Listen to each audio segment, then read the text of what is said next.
अलकलम news से मैं हूं उसामा सिद्दीकी। तमाम देखने और सुनने वालों को अस्सलाम वालेकुम। नाजरीन मोहतरम, हिंदुस्तानी और चीनी फौजों के माबैन हालिया झड़पों के नतीजा में इंडियन फौज और हुकूमत की बुखलाहट पूरी दुनिया के सामने वाज़ेह हो चुकी है। इसके साथ साथ शिद्दत पसंद हिंदू और अमरीका जैसे ममालिक की तरफ से चीन को सख्त जवाब देने के लिए दबाव में इजाफा हो रहा है। दिफाई मैदान में मार खाने के बाद चीन के मुआशी मुफादात को इंडिया में महदूद करने की पॉलिसी बुरी तरह नाकाम हुई है। इसी तरह सोशल मीडिया ऐप्स और कई दूसरे चीनी प्रोग्राम्स बंद करने से भी मकसद पूरा होता नजर नहीं आ रहा। इस गैर मामूली दबाव से निकलने के लिए मोदी सरकार और उनके दिफाई माहिरीन ने आखिरी हरबे के तौर पर ताइवान और तिब्बत कार्ड इस्तेमाल करने का फैसला किया है। वीडियो में आगे बढ़ते हैं, लेकिन हस्बे रिवायत आपसे गुजारिश है कि हमारे चैनल अलकलम न्यूज को सब्सक्राइब कीजिएगा और अगर आपको ये वीडियो पसंद आए तो इसको लाइक कीजिएगा। नाजरीन, इस गैर मामूली दबाव से निकलने के लिए मोदी सरकार और उनके दिफाई माहिरीन ने आखिरी हरबे के तौर पर ताइवान और तिब्बत कार्ड खेलने का फैसला किया है, ताकि न सिर्फ कौम परस्त कुव्वतों को खामोश किया जा सके बल्कि बज़ाहिर बैनुल अक़वामी तौर पर अपनी बहादुरी साबित की जा सके। वादी गुलवान में सैकड़ों हिंदुस्तानी फौजियों की हलाकत को 11 हफ्ते पूरे होने को आए हैं।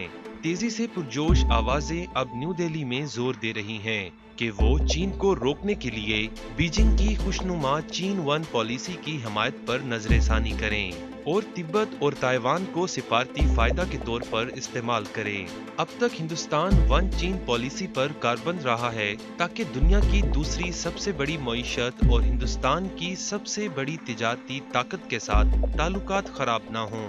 रिटायर्ड सफारतकार माहिरीन और दिफाई तजदियाकार अब नरेंद्र मोदी की हुकूमत से ताइवान की क़यादत और तिब्बती बिरादरी के साथ ताल्लुकात को चीन के खिलाफ इस्तेमाल करने पर जोर दे रहे हैं, जिस बारे में मोदी हुकूमत संजीदगी से गौर कर रही है।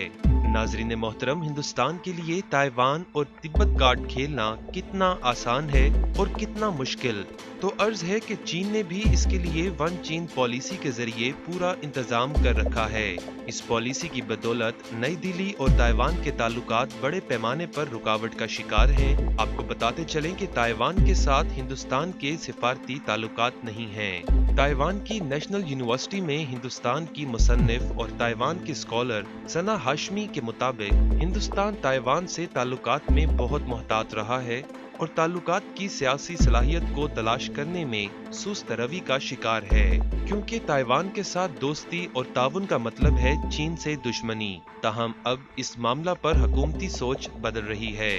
ताइवान के साथ ताल्लुकात को मुस्तहकम करने से हिंदुस्तान न सिर्फ चीन को एक सख्त पैगाम भेजेगा बल्कि ये दूसरी अक़वाम के लिए हिंदुस्तानी इक़दाम की पैरवी करने का मुहर्रिक साबित हो सकता है।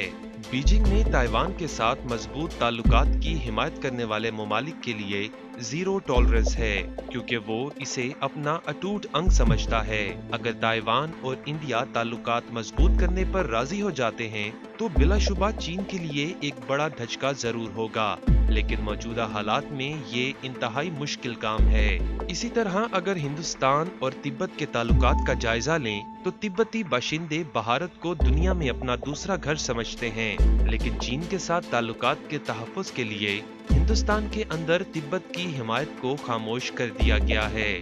जवाहरलाल नेहरू यूनिवर्सिटी के प्रोफेसर BR दीपक के मुताबिक तिब्बत के बाशिंदों का अपने हक में इस्तेमाल करने की हिंदुस्तान की कोशिश को तर्क कर दिया गया था, लेकिन वादी गोलवान वाकया इसमें तब्दीली ले आया।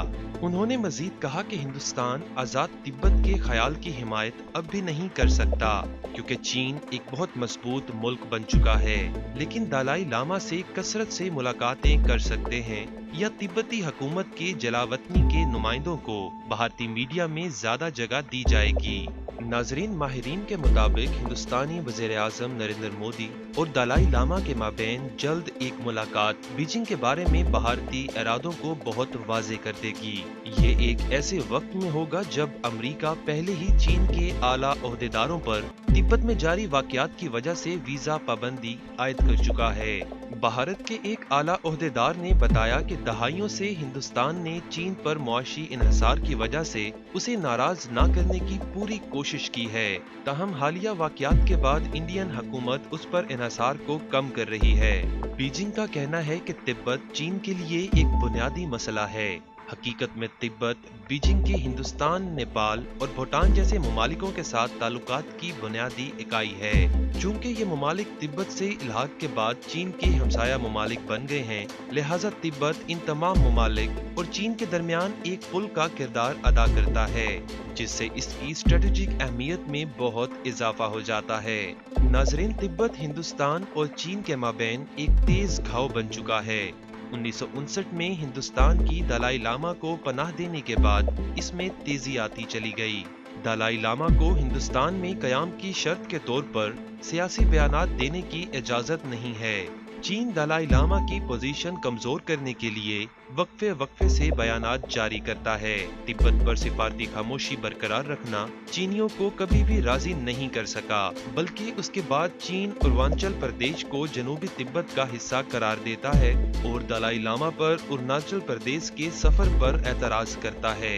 कंट्रोल लाइन LAC के साथ चीनी जहरियत बीजिंग की भारत को सबक सिखाने के लिए हिकमत अमली का हिस्सा है।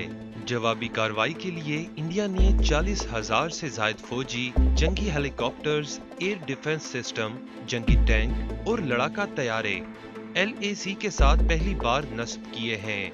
ये चीन के लिए ऐलान है कि हम जंग के लिए तैयार हैं, जबकि भारत की अपनी इंटेलिजेंस रिपोर्ट्स और सर्वे बताते हैं कि इंडिया की फौज और हुकूमत को ये बात पूरी तरह पता चल चुकी है कि उनकी फौज चीन से मुकाबला नहीं कर सकती। चीन फिंगर 4 की हदूद में अपनी फौजें बरकरार रखे हुए है और फिंगर 5 से 8 तक अभी भी भारत के कब्जे में है, लेकिन चीन किसी भी वक्त यहाँ पेशकदमी कर सकता है। जराये के मुताबिक रियासत अरुणाचल प्रदेश पर कब्जे के लिए पीपल्स लिबरेशन आर्मी के एक फौजी दस्ते की तश्कील कर दी गई है। इन इतलात के बाद इंडियन हुकूमत फौरी तौर पर ताइवान के साथ तिजारत बढ़ाने की ख्वाहिशमंद है। चूंकि एप्पल आईफोन्स के 3 सबसे बड़े मैन्युफैक्चरर्स फॉक्सकॉन, वेंस्ट्रॉन और पेक्ट्रॉन हिंदुस्तान में आईफोन के लिए अपनी पैदावारी सहूलियात में तोसी कर रहे हैं। तीनों ताइवान में हैं। उन्हें इस्तेमाल करते हुए ताइवान पर असर रसूख बढ़ाया जाएगा। तिब्बत और ताइवान को भारत अपने पास 2 मजबूत सिफारती हथियारों के तौर पर देखता है। आने वाले दिनों में इंडिया के हवाले से पॉलिसी मजीद वाज़ेह हो जाएगी, लेकिन ये वाज़ेह है कि चीन जिस मकसद के लिए आगे बढ़ चुका है उससे 1 इंच भी पीछे नहीं हटेगा। इंडिया और अमेरिका को इस खित्ते में चीन के मफादात के खिलाफ काम करने से रोकने के लिए अब सिर्फ पाकिस्तान ही नहीं बल्कि बांग्लादेश, नेपाल और ईरान के बाद अब भूटान भी जल्द इस ग्रुप में शामिल होने वाला है। उम्मीद करते हैं आपको हमारी आज की यह वीडियो पसंद आई होगी। आपसे गुजारिश है कि हमारे चैनल अलकलम न्यूज़ को सब्सक्राइब कीजिएगा